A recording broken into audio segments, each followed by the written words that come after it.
Hi, my name is Joel Negin. I'm a professor of global health at the School of Public Health at the University of Sydney, and I'm the chief investigator on the WISH Fiji project. And I'm honored to be here in Pacific Harbor with the WISH Fiji team.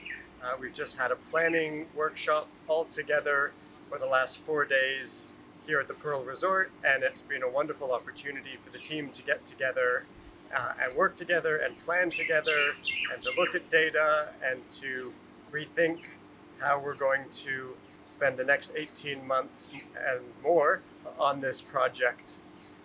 We've just spent the time reviewing our data, going over the plans, going over how we're going to engage with communities so that we can make a difference in reducing typhoid, lepto, and dengue in our 5 catchment areas that we're working in across Fiji.